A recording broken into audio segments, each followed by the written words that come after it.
Hi guys, my name's Seb Tudor, I'm the man on the Silver Mountain, and welcome back. Now today, again, we're still on the topic of relationships, and yet there's something that I've talked about the last few weeks that I kind of wanted to go into a little more, and that is kind of patience. Because I've talked about patience in regards to, patience with yourself, letting yourself practice, letting yourself learn. Being patient with your partner, though, is slightly different, but still just as necessary. We've talked about it in regards to sex and allowing them to learn and giving them the feedback that they need to learn how to have the best time with you. We've talked about learning in regards to constant learning to overcome problems and all that kind of thing. But we've not really touched on how to be more patient in a relationship, because also it can be really hard, because especially for the vast majority of relationships, for the longest time you've had this very rose tinted specs, kind of, they are perfect, they're up on their pedestal, they're a wonderful kind of image of a person. And yet then, if they start to let you down a little bit, if they're maybe not everything that you thought, or if they're just having a rough time but you're having to coast through it with them, patience can be difficult. And so as a result, that's the time when patience is the most important, because otherwise everything falls to pieces. In which case, I wanted to go through a handful of things here that should hopefully help you have that little bit more patience in your relationship. Now, the first thing, and it's something that I just mentioned, is learning. There needs to be this learning and acceptance around the person that you want to be with. You need to get to know them as a person, in terms of the things that are good about them, the things that are bad about them, the things that they do when certain situations arise, their strengths, their weaknesses. All of those things are things you need to learn about them. And you need to let them learn those things about you as well. You need to be open. Yeah, it's a two-way street, because patience is a two-way street as much as love and caring and affection and relationships generally are. In which case, if one person's patient with another, that doesn't necessarily mean that the other person is going to be patient with the person who's being patient. In which case, there has to be that two-way street of learning about each other, and then after you've learned, you need to accept. There are some things about a person that you're not going to be able to change, you're not going to be able to do about it. I want to talk about that a little more in some of the other videos later this week. But it's a case of kind of looking at it and going, look, that people aren't perfect. And I've said this a lot as well the last few weeks. People aren't perfect. It's completely unreasonable to ask for perfection or expect perfection, because you cannot be perfect. In which case, take a look at the areas of opportunity, things that can be turned into strengths that are flaws of theirs. There's always another way to look at it, and sometimes it just needs someone close that knows you well to help you see that other way around. And so you can help them build within their own life, just by learning a bit more about them, accepting their flaws, and then just maybe spinning some of them around to make them more strengths than flaws. But again, it's all important stuff that kind of has to happen both ways. And also then, if your partner gets stronger, then that means that potentially you get stronger just through association, just through the relationship. So, look to help people succeed. And learn as much as possible all the time. The next one is, obviously something that we have talked about ad infinitum the last few weeks, and that is communicate. You need to be able to tell people things, but more importantly, in my opinion anyway, you need to be able to listen and take that information on board. Because without listening, without letting that person know that you're listening and actually taking action on the things that you're hearing, you might not have to agree with everything that's being said, but you need to understand it. You need to take it on board and learn from it, rather than just poo-pooing it and trying to change that person, change their mind, or whatever else. Accept it and try and rework it, or whatever else. You just need to take that step back and allow the information that they're providing just to settle in. And it's important that they know that you're listening as well, because otherwise, they might think that they're giving you all this information and nothing's happening with it. So if they tell you stuff and there are some actions associated with it, go help them or go do those actions. make sure that you're recalling the information to them. Make sure that they're on track with what they've said to you as well. Just keep those things kind of rolling over between the two of you. The next one, and this is something that I kind of want to kind of focus on later on this week, is you need to allow your partner to be themselves. You shouldn't start trying to shame them or be negative, because sooner or later those things are going to surface, whether you try to suppress them or not, or whether they don't want to show you or not. It'll all become apparent over time anyway, and that will just leave you disappointed. In which case, allow yourself, allow your partner just to be who you are. That's the important thing, because otherwise, why are you together in the first place? There's no point in being a different person just to be with someone. Be yourself, and then be with someone that wants you to be yourself. Simple, easy, straightforward, path of least resistance in many instances. And I'll go into that more in another video later this week. The next thing is kind of, important. And that is, you need to have time together. Because if you don't have time together, then you may as well just be people that are kind of running parallel, rather than actually running together. And, when you've got stuff to do together, it can be just time that you set aside to sit down and have the conversations that we just talked about. But also, look at what you guys see Hannah and I doing. We're both quite busy. We're both trying to do more with our lives so that we can enjoy more together as well. But the stuff that we do in our spare time, when we have the time to do it, for the most part, it's us joining together to do a thing.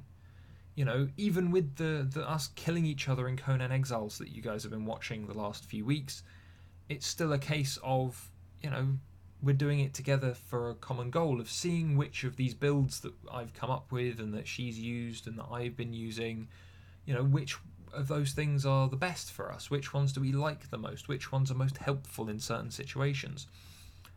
And so as a result, there's not as much of a focus between just killing each other and hurting each other and stuff like that. We have a laugh. The least laughs we've had whilst doing that has been when the game's been breaking or things have been going wrong with the game. And that's it. That's all there is. Enjoy time together. Work as a team. Because you are a team. You are going to have to be. Because life is going to throw all kinds of stuff at you and you have to kind of encapsulate yourselves together. And as a result, you need to protect one another. You need to look out for each other. You need to communicate well. You need to achieve goals together. Even if it's a goal for one of you rather than the other. Hannah and I play an awful lot of MMOs together as well. Massively multiplayer online games, online co-op games, all those kind of things. And at times, I'll be one class, she'll be another class, and so the gear that we require, the things that we want, they're going to be broadly different. A big shiny shield is not necessarily going to help Hannah when she is playing a squishy caster type who can't even lift one. And yet it might be something that I really want or need to succeed in the game. In which case we help each other get stuff. It's helping each other achieve goals, even if those goals are more slanted towards one person than the other. Make those times for yourselves. Share experiences, help each other out, work together as a team, because when it comes to it, you're probably going to be the only people that either one of you can rely upon in the long term. Once you are in a relationship, living together, doing your own thing, that's going to be the only way of working it. The next one is learn to compromise. And we talked about compromises before, but it's always about just trying to make sure that everyone is content. Don't have to be happy, just need to be content. Everyone just needs to be able to live with the situation. Sometimes that'll be easier, sometimes that'll be harder. But if you can learn to compromise, if you can learn to not go, I'm going to win this argument and get my way, and focus more on, we both need to win. We both need to win from this. Then, I've talked about compromises in other videos more recently, but maybe I'll do another one purely on compromises because it is an important thing. But for the purposes of this list, you need to make sure that you're looking for the win-win, not the win-loss. It's the only way to keep things going. And in regards to patience, if you are both looking for that kind of win-win, that both of you get good that comes out of this, rather than one person gets good and the other person doesn't, then if you're both winning, then why would you be with anyone else? It's again that team thing that we just mentioned. If you can both kind of back down off your list of demands to the extent that both of you can basically get everything from the newly formed collective group of demands, then your team, the two of you together, is going to just become stronger because you get everything you want. But if you can't back down, and if one's demanding more and the other person is feeling that's unreasonable or whatever else, that's going to cause the team to break down. That's going to weaken the team. Don't let it happen. And then the last thing is, it's not all sunshine and happiness and all the rest of it, and patience is usually most important when it comes to one person being upset.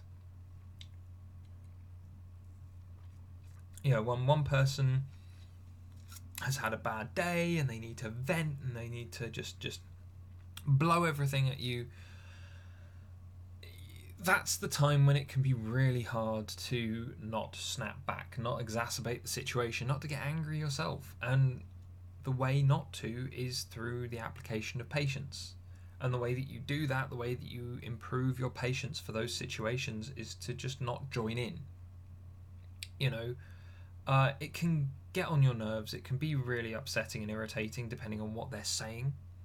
But if they're throwing a fit, if they're going nuts at you, simply put, take a step back and realise that if you throw your in as well, then it's only going to get worse. The whole fighting fire with fire thing rarely works in the real world.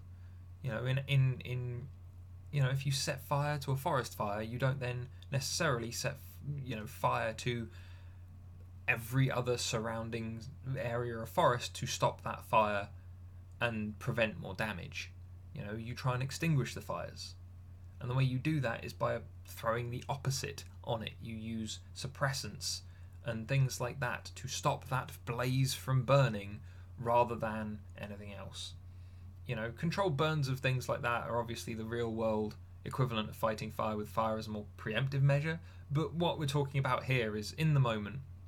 If you throw something that is on fire into a fire, it is likely to just be a bigger fire, in which case, don't do that. If you want to be together, then you shouldn't be creating large infernos.